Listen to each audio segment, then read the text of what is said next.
pengajaran dan pembelajaran pendidikan seni visual, pendidikan khas, kelas Hibiscus dan Daisy, Sekolah Menengah Kebangsaan Bukit Baru, Melaka bersama Cikgu Saifullah Abdul Rahim.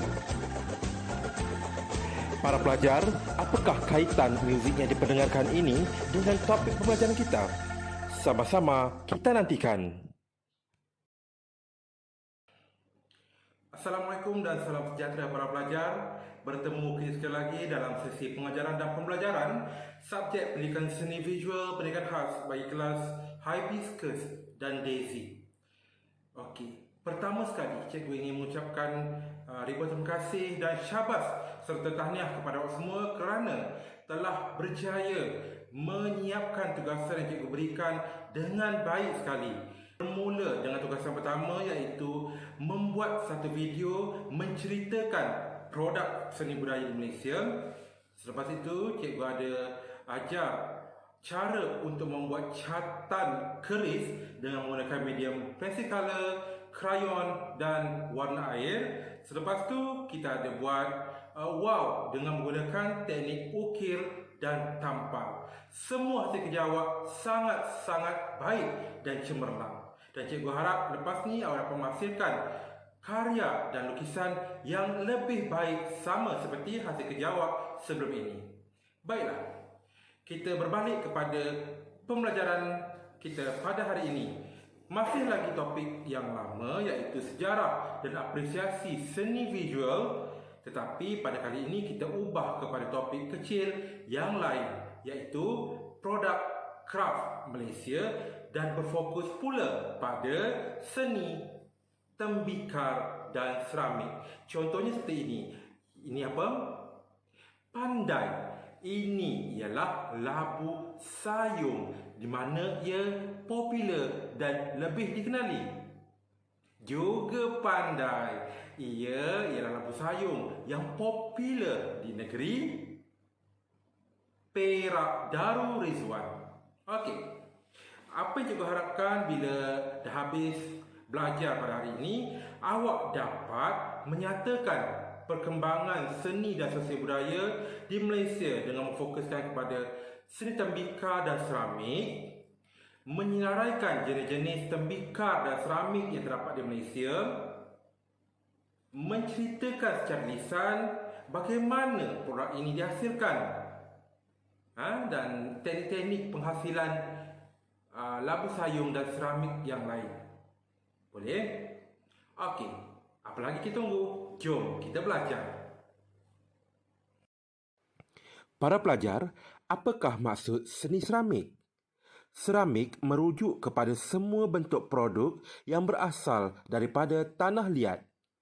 Ia dibentuk ketika tanah liat masih lembut, dikeringkan dengan udara dan melalui pembakaran.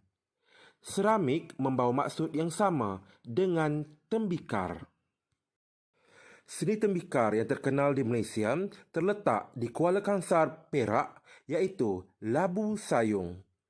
Terdapat beberapa jenis labu sayung iaitu labu panai, labu lepap dan labu gelugur.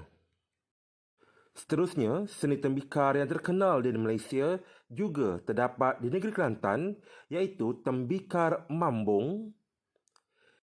Di negeri Pahang dikenali dengan terenang, manakala di negeri Sarawak terkenal dengan tembikar Sarawak. Para pelajar, terdapat banyak teknik membentuk seramik. Antaranya ialah teknik picitan.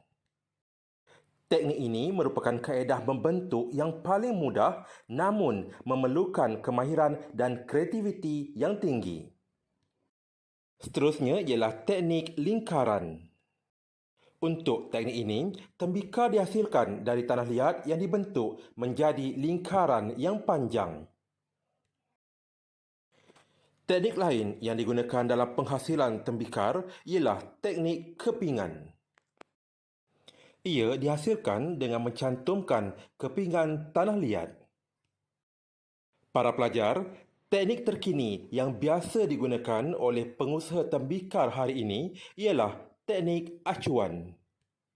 Ia digunakan oleh perusahaan komersial. Acuan yang digunakan untuk membentuk dan menghasilkan tembikar dibuat daripada plaster of Paris. Penggunaan acuan dapat menghasilkan tembikar dalam kuantiti yang lebih banyak dan mengambil masa yang lebih singkat.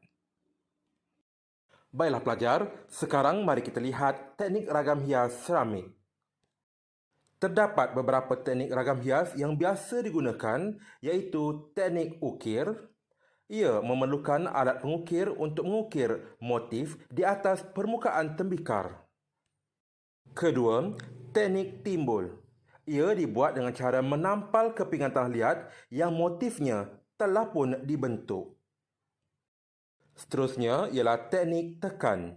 Ia menggunakan objek semula jadi, peralatan kayu yang diukir membentuk motif geometri seperti garisan mendatar, segi empat dan bintang. Selain itu, kita juga boleh menggunakan teknik tebuk. Ia menggunakan pisau yang tirus untuk proses menebuk.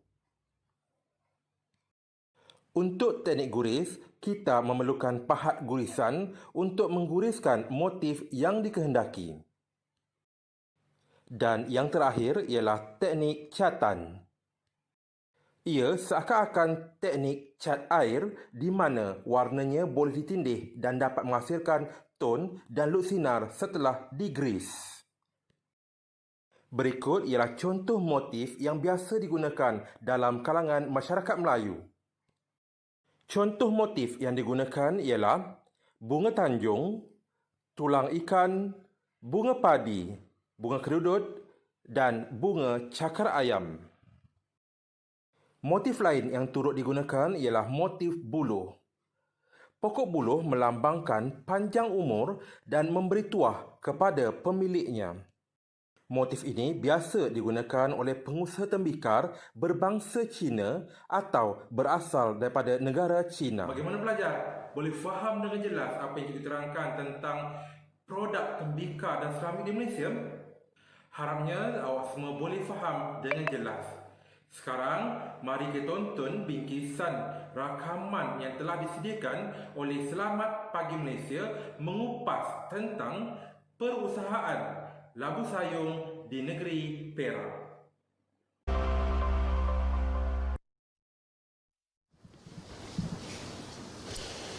Ya, jika anda berkunjung ke Kuala Kangsar, pastinya produk popular yang menjadi sebutan sudah tentu labu sayung. Meskipun produk warisan negeri Perak ini semakin dilupakan, ianya tetap menjadi produk pilihan wajib dijadikan sebagai buah tangan. Dan hari ini saya berada di Kampung Kepala Bendang untuk menyaksikan sendiri bagaimana proses pembuatan labu sayung ini secara semula jadi bersama dengan salah seorang pengusahanya, iaitu Encik Mustafa Anjang Hashim. Assalamualaikum Encik Mustafa. Waalaikumsalam. Ya, Encik Mustafa, mungkin boleh kongsikan bagaimana mula-mula terlibat dengan labu sayung ni? Okey, saya pembuat labu sayung. Okey, mak saya ni buat memicit. Okey, saya ada belajar dengan mak saya. Tapi memang susah lah nak buat labu picit-micit ni. Okey, mak saya buat labu picit ni lebih kurang, nak buat sebiji tu lebih kurang 3 hari boleh siap. Lepas tu kita buat start daripada bawah, badan, punggung, siap dalam sehari. Okey, lepas tu besok tu kita akan sambung balik bila dia keras sikit. Kita siapkan sampai ke ujung lah, sampai ke atas. Okey. Ya, itu secara tradisionalnya dibuat oleh ibu. Cik Mustafa sendiri dah melakukan secara moden, mungkin boleh kongsikan? Okey, saya buat labu moden ni dah dekat 20 tahun. Saya buat pakai mol lah, pakai acuan. Pakai acuan ni kita kalau tuang sekali tuang dapat banyak lah. Seperti kita buat pada picit tangan ni kan, boleh dapat dalam 20 biji, 30 biji sekali tuang.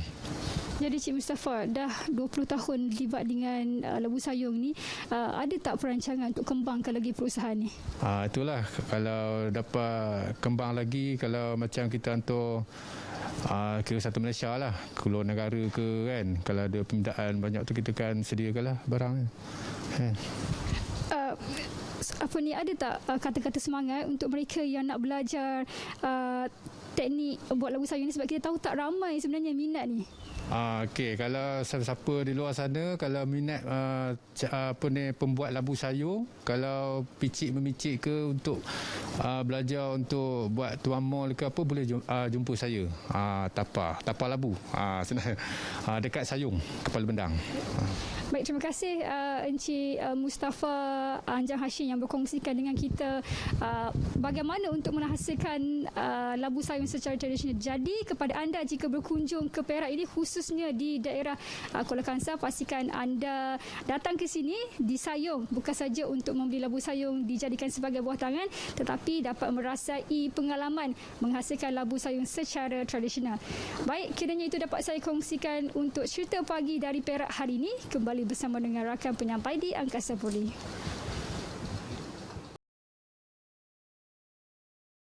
Baiklah pelajar, sekarang cikgu akan berikan aktiviti untuk anda laksanakan di rumah. Apa yang perlu anda lakukan? Lukis dan warnakan sebuah tembikar labu sayung dengan hiasan corak yang menarik dan kreatif. Baiklah pelajar, tugas pertama yang perlu anda lakukan ialah melukis corak yang telah cikgu berikan di atas kertas lukisan yang terdapat gambar labu sayung yang telah cikgu lukiskan. Nampak tak? Okey. Gambar labu sayung ini semua sama cikgu gunakan acuan seperti ini. Acuan keras yang telah cikgu tekapkan pada kertas lukisan dan cikgu lukis untuk awak semua. Okey. Corak-corak dia juga telah cikgu berikan contoh. Cikgu sediakan 2 contoh untuk awak. Satu contoh corak seperti ini dan satu contoh corak seperti ini. Awak boleh pilih mana yang mudah bagi awak untuk dilukis pada kertas ini yang ada gambar labu sayung. Nampak tak? Okey. Awak boleh gunakan teknik surih, tekap ataupun teknik lain yang akan cikgu tunjukkan selepas ini. Okey pelajar, untuk melukis corak di atas lukisan labu sayung yang telah cikgu berikan, caranya yang awak boleh gunakan seperti ini. Awak dapatkan cermin dan sumber cahaya seperti yang cikgu gunakan ini. Kalau ada kat rumah awak boleh guna, kalau tak ada tu carilah tempat mana-mana yang sama dengannya.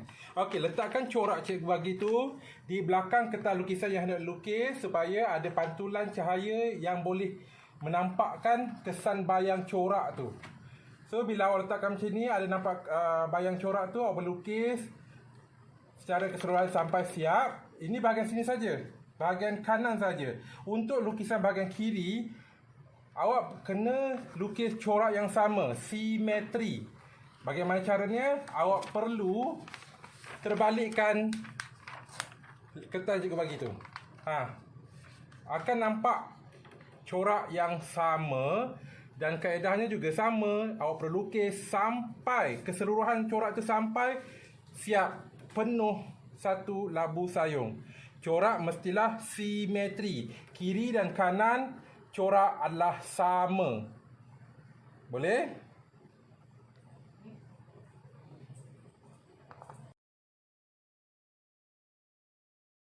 Berikut ialah contoh corak yang telah siap dilukis.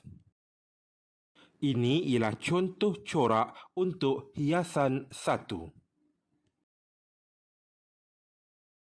Manakala ini pula ialah corak untuk hiasan 2. Cikgu lebih mencadangkan awak memilih corak 1 kerana ianya lebih mudah. Dan cikgu akan menunjukkan cara mewarna hiasan 1. Baiklah pelajar, beginilah hasil corak yang telah cikgu lukiskan di atas kertas lukisan yang telah mempunyai gambar labu sayung. Okey, mana boleh nampak? Okey. Kedua-dua bahagian corak kiri dan kanan sama saja, simetri. Apa yang berada di sebelah kanan ada juga di sebelah kiri. Okey, cikgu bagi tadi corak ni sebelah saja.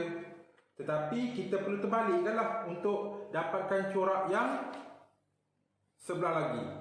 Dia guna macam teknik cermin, pantulan corak di kedua-dua bahagian. Dapatlah hasil seperti ini.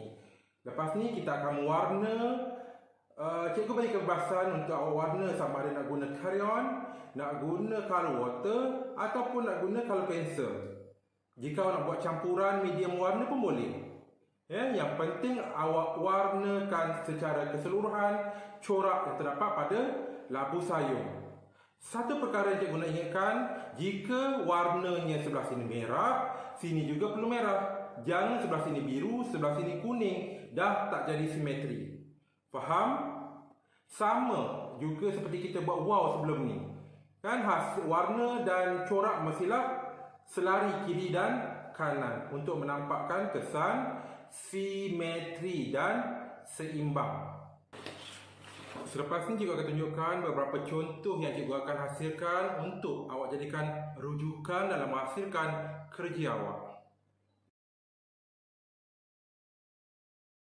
Baiklah pelajar, sebelum memulakan proses mewarna, bancuhkan warna air. Warna yang sesuai digunakan untuk latar tembikar ialah warna coklat muda. Pastikan bancuhan warna tidak terlalu pekat. Bancuhan perlulah cair sahaja. Selepas itu, warnakan bahagian latar dalam tembikar. Pastikan warna tidak terkeluar daripada gambar tembikar yang telah dilukis. Untuk mewarna latar tembikar, awak dinasihatkan supaya menggunakan brus mata besar seperti yang ditunjukkan di dalam gambar. Pelajar, beginilah hasil yang akan anda dapati setelah selesai mewarna latar tembikar. Biarkan warna coklat tersebut kering dahulu sebelum memulakan proses mewarna corak. Baiklah pelajar, seterusnya warnakan di bahagian corak dengan menggunakan warna yang sesuai mengikut kreativiti awak. Untuk mewarnakan di bahagian corak, cikgu mencadangkan supaya awak menggunakan brus bersaiz kecil atau bermata kecil seperti yang ditunjukkan di dalam gambar. Awak bolehlah menggabungkan warna-warni sesuai mengikut kreativiti bagi menghasilkan corak yang menarik. Contoh yang cikgu tunjukkan ini, cikgu menggunakan warna air, namun awak juga boleh menggunakan warna pensel atau krayon. Baiklah pelajar, beginilah contoh corak yang telah siap diwarnakan. Pelajar, sekarang ialah proses kemasan. Gunakan pensil warna untuk memberikan kesan bentuk pada rupa labu sayung yang telah dilukiskan. Teknik garisan melengkung boleh digunakan pada gambar labu sayung untuk memberikan kesan bentuk bulat pada gambar tersebut. Awak boleh melihat contoh seperti yang cikgu tunjukkan di dalam rakaman ini.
Awak juga boleh perkemaskan atau touch up di bahagian corak yang telah awak warnakan dengan menggunakan warna air sebentar tadi dengan menggunakan pensel warna pula. Cara ini boleh menjadikan hasil kerja awak nampak lebih kemas.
Baiklah pelajar, proses kerja yang terakhir, tampalkan labuci yang berwarna gold dengan menggunakan gam uhu pada bahagian corak yang sesuai. Labuci tersebut ada cikgu sertakan bersama dengan modul yang telah cikgu serahkan.